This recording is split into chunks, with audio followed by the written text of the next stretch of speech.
Hello dear students.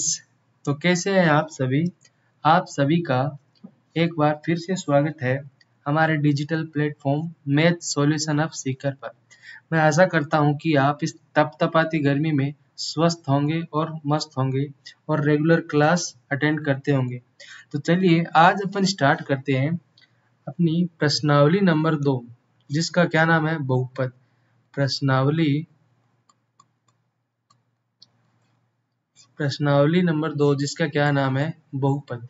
आज अपन जानेंगे कि कक्षा 10 में बहुपद का क्या महत्व है, या कक्षा 10 में इस बहुपद चैप्टर से हमें क्या क्या सीखना है और क्या नहीं सीखना है। तो सबसे पहले मैं देखूंगा कि बहुपद कहते किसे है, मतलब बहुपद की परिभाषा क्या होती है। तो मैं क्या लिखता हूँ, बहुपद बहुपद की परिभाषा में क्या बोलती है कि हम ऐसे बीजीय व्यंजक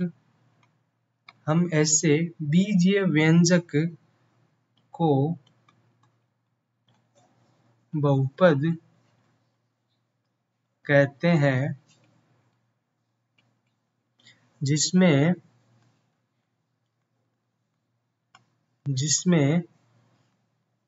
एक चर व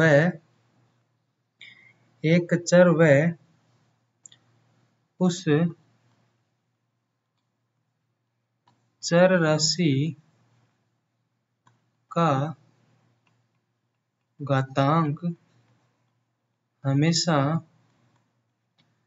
क्या हो, पूर्णांक संख्या हो। बहुपद की परिभाषा क्या है कि ऐसा कोई बीजीय व्यंजक हो जिसमें एक चर राशि हो और चर राशि की घात क्या हो, पूर्णांक हो। अभी आपको समझ में नहीं आया होगा, मुझे पता है। चलिए मैं आपको समझाता हूँ। सबसे पहले इसमें एक वर्ड है बीजीय व्यंजक और एक वर्ड है चर। तो सबसे पहले देखते हैं ये चर क्या होता है और अचर क्या होता है। तो देखिए, हम बहुपद स्टार्ट करते हैं। तो बहुपद में एक तो अपने आता है चर राशि और एक अपनी आती है अचर राशि। तो देखिए, आपने देखा होगा कि आपने गणित में ऐसे सुना होगा कि माना x, y, z, t, a, b, ऐसी कोई भी आपको जब डिजिट लिखी हुई दिखे तो उसे हम बोलते हैं चर राशि। और एक होता है अचर राशि, जैसे 2, 5, √3, -1/2, 100, -9। ये क्या होती है, अचर राशि। तो बहुपद में सबसे पहले छोटी से छोटी चीज देखेंगे।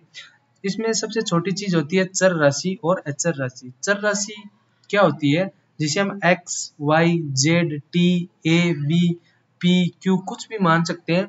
वो क्या होगी, अपनी चर राशि। और एक होती है अपनी अचर राशि, जिसमें 2, 5, √3, -1/2, 100, -9 ये शामिल होते हैं। तो अगर हम ऐसा बोल सकते हैं कि किसी भी प्रकार की कोई संख्या हो तो वो तो अचर के रूप में आएगी, और किसी ABCD के कोई डिजिट हो तो वो किस में आएंगे, चर राशि में आएंगे। अब देखते हैं अपन, अगला एक वर्ड आया था अपने बीजीय व्यंजक। क्या आया था, बीजीय व्यंजक। ये बीजीय व्यंजक क्या होता है, इसको अपन देखते हैं। तो अभी मैंने क्या बोला आपको बोला कि कुछ राशि चर होगी, कुछ राशि अचर होगी। तो मैं बीजीय व्यंजक की डेफिनेशन क्या दूंगा, मैं दूंगा कि कुछ चर राशि व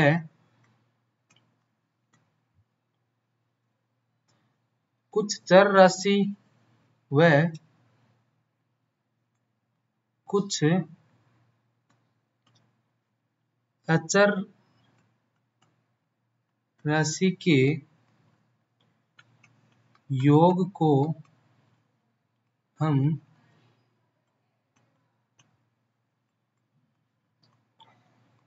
बीजीय व्यंजक कहते हैं। अब कुछ चर और कुछ अचर का योग कैसे, जैसे फॉर एग्जांपल मैं आपको समझाऊंगा कि जैसे मैंने लिख दिया 2x² प्लस 4x। अब इसमें देखो ये दो क्या है, ये दो है अपनी अचर राशि, और ये x क्या है, ये x है अपनी चर राशि। तो अपन ने क्या बोला, कुछ चर राशि व कुछ अचर राशि के योग या गुणा या भाग कुछ भी हो सकता है। अब ये योग हो गया, तो कुछ चर राशि व कुछ अचर राशि के योग को हम क्या बोलेंगे, बीजीय व्यंजक। कहने का मतलब ये जो समीकरण है 2x² प्लस 4x, ये एक बीजीय व्यंजक का उदाहरण है। जैसे मैं लिख दूं √3x प्लस 5, ये भी एक बीजीय व्यंजक का उदाहरण है। इसी प्रकार मैं लिख दूं 4x, तो ये भी एक बीजीय व्यंजक का उदाहरण है। तो अपन ने बहुपद में दो चीज देखी, पहली चर क्या होती है, दूसरी अचर क्या होती है। फिर उसके बाद में देखा बीजीय व्यंजक क्या होता है। अब अपने को वह परिभाषा आराम से समझ में आएगी। तो अपनी परिभाषा क्या बोल रही है, परिभाषा बोल रही है कि हम ऐसे बीजीय व्यंजक को बहुपद कहेंगे जिसमें एक चर राशि व उस चर राशि की घात हमेशा क्या हो, पूर्णांक हो। अब देखो ये पूर्णांक ज्ञात क्या होती है उसके बारे में अपन देखते हैं। ये चर राशि की जो पूर्णांक घात क्या होती है उसके बारे में समझते हैं। जैसे अपन ने चर राशि देख ली कि x², ये क्या है, कोई चर राशि है और इसकी घात क्या है, पूर्णांक। पूर्णांक संख्या कौन सी होती है, जो -3, -2, -1, 0, 1, 2, 3 ऐसे ऐसे चलती जाती है, वो कौन सी संख्या होती है, पूर्णांक संख्या। अब देखो कि x कोई चर राशि है और उस चर राशि की घात क्या हो, पूर्णांक हो।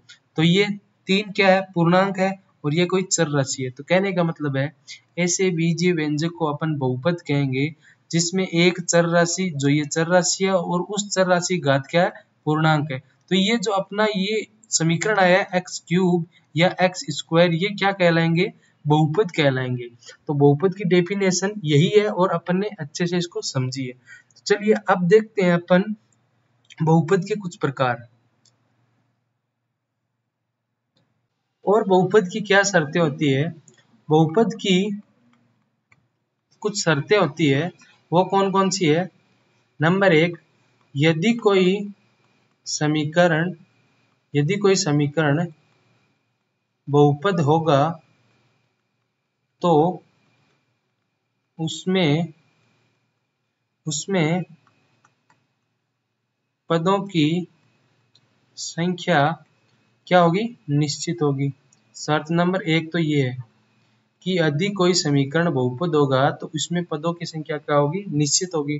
जैसे x² निश्चित एक पद है, जैसे x³ प्लस 3x निश्चित दो पद है, पद 1 और पद 2 दो पद हो गए। x³ माइनस 3x प्लस 5, इसमें देखो 3 पद है, तो पदों की संख्या क्या है, निश्चित है। ये बहुपद की शर्त है। अब देखते हैं शर्त नंबर 2। शर्त नंबर 2 क्या बोल रही है कि चर राशि की जो घात है हमेशा पूर्णांक संख्या के रूप में होगी। पूर्णांक संख्या के रूप में कैसे, जैसे मैंने लिख दिया 9x², तो ये घात क्या है, पूर्णांक संख्या के रूप में। मैंने लिख दिया x⁵, तो ये घात क्या है, पूर्णांक संख्या के रूप में। अब मैं x⁻⁻1/2 ये लिख दिया, तो अपन क्या देखेंगे, ये चर राशि तो है बट इसकी घात 1/2 है, ये क्या है, पूर्णांक संख्या नहीं है, तो ये अपना बहुपद नहीं कहलाएगा। ठीक है, ये देखना है कि चर राशि की घात क्या हो, पूर्णांक हो। और शर्त नंबर 3 क्या बोलती है कि प्रत्येक पद में चर राशि का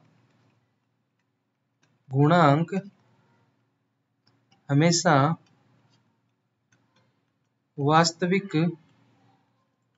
वास्तविक संख्या होना चाहिए। अब देखो इसका क्या मतलब है, अभी मैंने लिखा 5x² प्लस 2।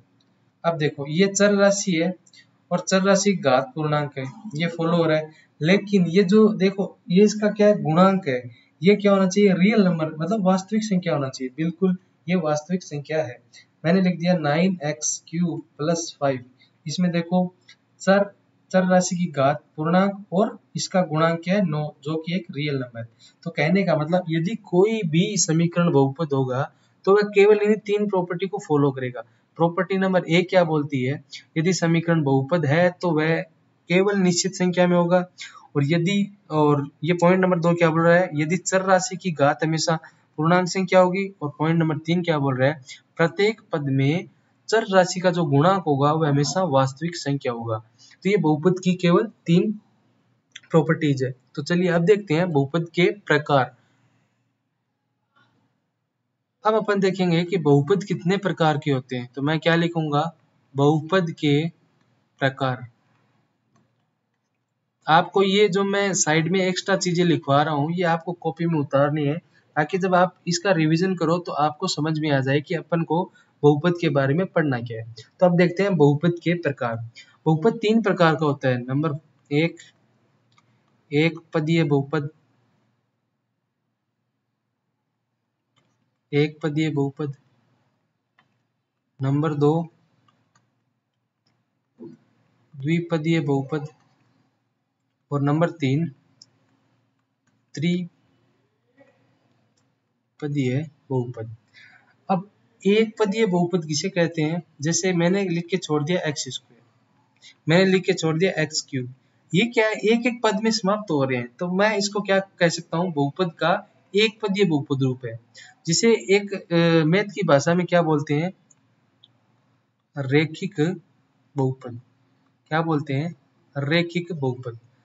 अब देखिए द्विपदीय बहुपद क्या होता है, जैसे मैंने लिख दिया एक्स स्क्वायर प्लस 5, तो इसमें कितने पद आ गए, 2 पद आ गए, तो ये क्या हो गया, द्विपदीय बहुपद।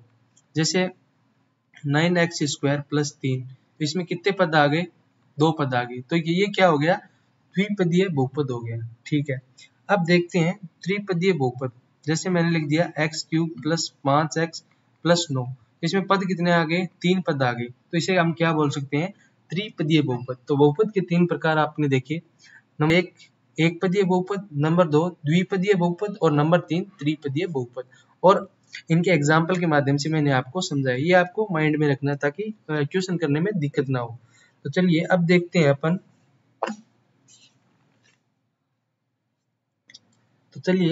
अपन, बहुपद के शून्यांक क्या होते हैं। हम सबसे पहले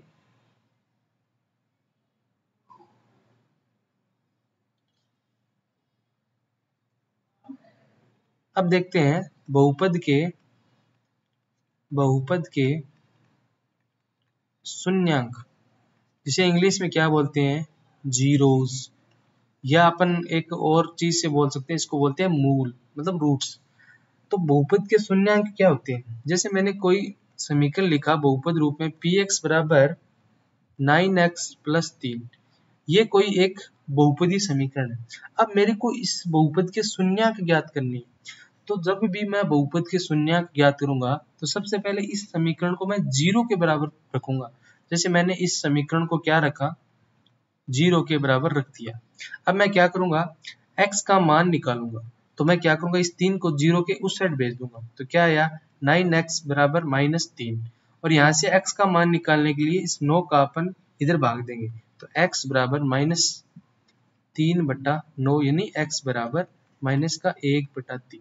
ओके, अब मैं क्या करूंगा, मैंने जो ये x का मान निकाला है ये वापस इसी समीकरण में पुट करूंगा और देखूंगा कि क्या रिजल्ट आता है। तो मैंने 9x प्लस 3 बराबर 0 लिया, और ये जो x का मान 1/3 है वह इसी x की जगह रखूंगा। तो मैंने लिखा 9 इंटू माइनस का 1/3 प्लस 3 बराबर 0। अब 3 से 3 को काटूंगा तो 3 बार जाएगा, तो ये आएगा -3 प्लस 3 बराबर 0। कहने का मतलब 0 बराबर 0। तो इससे एक डेफिनेशन क्या निकल के आती है कि x का वह मान जिसे हम बहुपद में रखते हैं तो वह बहुपद शून्य बना देता है। कहने का मतलब मैंने ये जो x का मान निकाला, मैंने ये x का मान इस बहुपद में रखा, तो आपने देखा कि इसका मान क्या है, शून्य आया है। तो ये x का मान क्या हो गया, शून्य हो गया। मैंने इस बहुपद में x का मान रखा तो ये बहुपद शून्य बन गया, और ये शून्य इस कारण बना कि x का मान इसका क्या है, एक शून्यांक है, एक जीरोज है, एक रूट है। तो आपने देखा कि बहुपद के शून्यंक किसे कहते हैं? x के ऐसे मान जिसे उसी बहुपद में रखने पर वह उसे क्या बना देता है? 0 बना देता है। ठीक है, अब देखते हैं बहुपद की घात। अपन देखते हैं, मैंने ये समीकरण क्या लिया था? 9x + 3। अब इसमें क्या देखेंगे कि x की जितनी ही घात होगी अपने उतने ही शून्यंक प्राप्त होंगे। अब इसमें देखो x की घात कितनी है? 1। तो इसमें अपने x बराबर क्या आया था? -1/3 आया था। तो कहने का मतलब जिस बहुपद में जितनी घात होगी, जितनी अधिकतम घात होगी, उतने ही क्या आएंगे? शून्यंक। मैंने यहाँ पे देखा इसमें क्या था? इसमें x की घात 1 थी तो 1 शून्यंक आया। अब मैं एक बार मान लो कि x² + 4 = 0, तो आपको देखते ही बता देना है कि इसमें तो x की घात 2 है। यदि x की घात 2 है, x की घात क्या है? 2 है, तो इसके क्या आएंगे? 2 शून्यंक आएंगे। तो देखते हैं 2 शून्यंक आते हैं नहीं आते। मैंने लिया x² = -4, क्योंकि इस 4 को मैंने 0 के उधर भेज दिया। फिर मैंने इनका क्या खोला? वर्ग खोला, तो क्या आया? +-2। तो देखा ना, x बराबर एक बार तो -2 और x बराबर एक बार +2। तो ये क्या आई? x के 2 मान आई। 2 मान क्यों आए? क्योंकि अपना जो बहुपद था वह 2 घात वाला बहुपद था। इसी प्रकार जितनी बहुपद की घात होगी बहुपद के उतने ही शून्यंक आएंगे। अब देखते हैं अपना अगला। अब देखते हैं अपना उदाहरण नंबर 1। उदाहरण नंबर 1 क्या बोल रहा है कि नीचे दी गई आकृति 2.9 में ग्राफ को देखना है पहले तो, और प्रत्येक आकृति y बराबर px के रूप में दी गई। कैसे दी गई है? y बराबर px, जो कि एक प्रकार क्या है? बहुपद है। जहां px क्या है? एक बहुपद है। देखो इसमें बता दिया ना। और प्रत्येक के लिए px के क्या ज्ञात करने अपने को? शून्यंक। शून्यंक क्या होते हैं? x के मान होते हैं शून्यंक। तो चलिए अब देखो उदाहरण नंबर 1। उदाहरण नंबर 1 में क्या है? अपने को देखना है सबसे पहले, थोड़ी सी बेसिक जानकारी देना चाहता हूँ कि ये कोई एक ग्राफ है। इस ग्राफ में ये एक्स एक्स होता है और ये माइनस का अक्ष होता है, ये वाई एक्स होता है और ये माइनस का वाई एक्स होता है। यहाँ की सारी संख्या क्या होती है? पॉजिटिव होती है, और यहाँ की सारी संख्या नेगेटिव। यहाँ की पॉजिटिव और यहाँ की नेगेटिव, और ये होता है अपना मूल बिंदु। अब देखो इसमें एक्स एक्स कौन सी है? ये एक्स एक्स है और ये क्या है? वाई एक्स है। तो अपन क्या करेंगे? अपन ये देखेंगे कि x के ऐसे मान जो x के ऐसे मान जो x x को कितनी बार काटते हैं वही क्या होंगे? x के शून्यंक होंगे। तो पॉइंट नंबर 1 में क्या है? x के देखो ये जो x x दिख रही है आपको,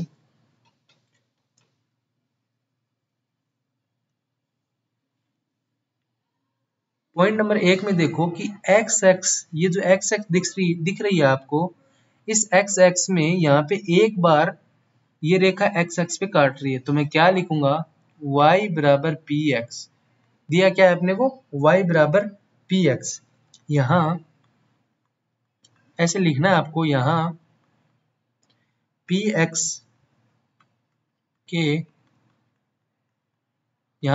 के शून्यंक पूछे गए हैं। यहाँ पे क्या पूछे गए हैं? px के शून्यंक पूछे गए। और px क्या है? px है x x पर कोई रेखा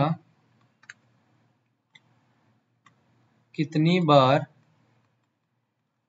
काटती है या प्रतिच्छेद करती है। तो मैंने देखा कि अब अपने को लिखना क्या है? अपने को बस इतना ही लिखना है कि पॉइंट नंबर 1 में x x पर एक बार प्रतिच्छेद करती है तो y बराबर px का केवल एक शून्यंक होगा। बस छोटा सा क्वेश्चन है, आपको देखना क्या है? आपको करना कुछ नहीं है। ये जो px है ये x x पर कितनी बार काटती है? तो ये x x पर एक बार काटती है, तो इसका कितना शून्यंक हो गया? इसका एक शून्यंक हो गया। अब इसी प्रकार इस 2 में देखते हैं। पॉइंट नंबर 2 में क्या देखेंगे कि ये जो x x है इसको ये रेखा कितनी बार काटती है? तो मैंने देखा एक बार यहाँ पे काट रही है और एक बार यहाँ पे काट रही है। तो कहने का मतलब मैं लिखूंगा कि y बराबर पी एक्स एक्स एक्स को दो बार काटती है तो इनके दो शून्यंक होंगे। अपन ने देखा कि दो बार काटी तो दो शून्यंक, एक बार काटी तो एक शून्यंक। इसी प्रकार आगे अपने को सभी में देखना है और ये देखना है कि ये जो रेखाएं दी गई ये एक्स एक्स को कितनी बार काटती है। एक्स एक्स को जितनी बार काटेगी वही अपने शून्यंक होंगे। और यही इसी बहुपद में अपने को पढ़ना है कि किसी बहुपद के शून्यंक कैसे ज्ञात करते हैं। सबसे पहले अपन ने देखी ग्राफ विधि, उसके बाद अपन देखेंगे समीकरण मेथड। अलग अलग मेथड है जिससे अपन क्या निकाल सकते हैं, शून्यंक। लेकिन 10वीं क्लास में अभी अपने ग्राफ विधि से क्या निकाले, शून्यंक निकालने। अब देखो सेम तीसरे एग्जाम्पल में देखो कि ये एक्स एक्स है, इसको कितनी बार काट रही है, एक बार काट रही है, दो बार काट रही है, तीन बार। तो यहाँ पे लिखेंगे y बराबर पी एक्स तीन बार प्रतिच्छेद करती है। तीन बार प्रतिच्छेद करती है तो इसके कितने शून्यंक होंगे, तीन शून्यंक होंगे। इसी प्रकार चार में देखेंगे कि ये एक्स एक्स को यहाँ पे एक बार ही काटेंगे, इसको नहीं मानेंगे, ये क्या है, वाई एक्स है। तो एक्स एक्स को चार में y बराबर पी एक्स एक बार काटती है। पांच में क्या देखेंगे कि ये देखो एक्स एक्स को एक बार ही काटती है ना। तो आप ये मत समझ लेना कि एक्स एक्स पर टिकी हुई, ये केवल एक बार काटती है। तो पांच में भी क्या आएगा, एक बार का आएगा। और छह में उदाहरण नंबर 6 में देखो कि एक बार, दो बार, तीन बार, चार बार। अपन क्या लिखेंगे, y बराबर पी एक्स एक्स एक्स को छह बार प्रतिच्छेद करती है।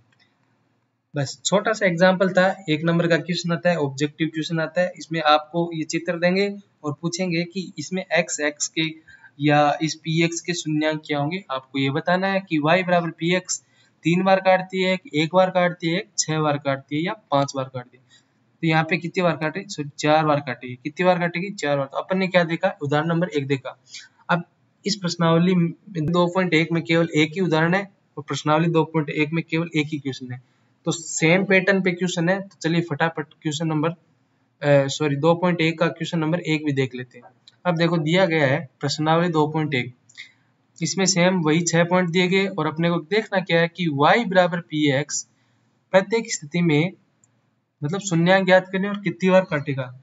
तो सबसे पहले मैं फर्स्ट का लिखूंगा कि y बराबर पी एक्स, मैंने लिख दिया। अब देखो ये एक्स एक्स है, मैंने बताया कि आपको एक्स एक्स को देखना है और एक्स एक्स पर जितनी बार रेखा काटेगी वही उसके शून्यंक होगी। तो ये एक्स एक्स है। आपने देखा कि पॉइंट नंबर एक में एक्स एक्स पर कोई रेखा नहीं काट रही है। तो अपन क्या लिखेंगे, y बराबर पी एक्स में पी एक्स के कोई शून्यंक नहीं है। बस इतना सही लिखना है, ठीक है। अब देखते हैं दो, एग्जाम्पल नंबर दो क्या कहता है कि सबसे पहले अपने को देखना क्या है, एक्स एक्स को देखना है। एक्स एक्स पे कोई रेखा काट रही है, जी हाँ काट रही है। कितनी बार, एक बार। बस इतना लिखना है, y बराबर पी एक्स में एक्स एक्स पर एक बार प्रतिच्छेद करती है। तो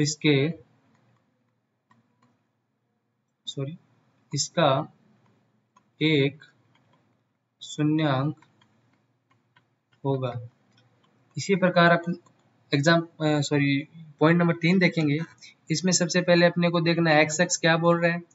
एक्स एक्स ये बोल रहा है कि मुझे कोई रेखा एक बार, दो बार, तीन बार काटती है। तो मैं क्या लिखूंगा, y बराबर पी एक्स में एक्स एक्स को तीन बार प्रतिच्छेद करती है। इसके तीन शून्यंक इसके क्या होंगे, 3 शून्यांक होंगे। अब देखो अपने अपने 3 पॉइंट कर लिए, 1, 2 और 3। नीचे वाले 3 इसी प्रकार सेम है, तो ये आपको खुद को करनी है। अगर इसमें इन तीनों में कोई डाउट होगा तो आप मेरे से पूछेंगे। आपको करना क्या है, सबसे पहले देखना है कि एक्स एक्स पे कोई रेखा कितनी बार काटनी है। अपने को केवल और केवल एक्स एक्स ही चेक करना है। तो मैंने देखा एक्स एक्स पर इसमें कोई रेखा नहीं काट रही है, इसमें एक बार काट रही है और इसमें एक बार, 2 बार, 3 बार काट रही है। तो हम लिखेंगे क्या, y बराबर पी एक्स में पी एक्स के कोई शून्यक नहीं है, इसका मतलब कोई रेखा नहीं काट रही। यहाँ पे देखो एक बार प्रतिच्छेद कर रही है, मतलब एक शून्यक होगा, और इसमें देखो 3 बार प्रतिच्छेद कर रही है, तो कितने शून्यक हो गए, 3 शून्यक हो गए। अगले 3 पॉइंट आपको खुद को करने हैं और ये देखना है कि अपने को ये क्वेश्चन आ रहा है या नहीं आ रहा है, अपन इसके शून्यक ज्ञात कर पा रहे हैं या नहीं कर पा रहे। यदि आप नहीं कर पा रहे हैं तो आप मेरे को कमेंट बॉक्स में जरूर बताना, मैं आपकी प्रॉब्लम को सॉल्व करूंगा और आपको दोबारा समझाऊंगा। अपन ने क्या देखा, आज अपन ने देखा कि बहुपद किसे कहते हैं, बहुपद कितने प्रकार के होते हैं, और बहुपद की घात क्या होती है, और बहुपद के शून्यांक कैसे निकालते हैं। और ये जो प्रश्नावली 2.1 थी, ये अपनी केवल शून्यांकों पे बेस्ड थी, मतलब ग्राफ के माध्यम से अपने को क्या ज्ञात करना था, शून्यांक ज्ञात करना था, जो अपन ने अच्छी प्रकार से ज्ञात किया। अगर कोई भी डाउट हो तो कमेंट बॉक्स में प्लीज प्लीज जरूर पूछें। अगर अपनी ये क्लास आपको पसंद आए तो आप इसको लाइक करें, चैनल को सब्सक्राइब करें और अपने आगे से आगे दोस्तों को बताएं कि हम यहाँ से गणित की क्लासें रेगुलर पढ़ रहे हैं और आप भी पढ़ें, ताकि अपनी क्लास स्टार्ट होने से पहले ही आपका कोर्स पूरा हो जाए। धन्यवाद।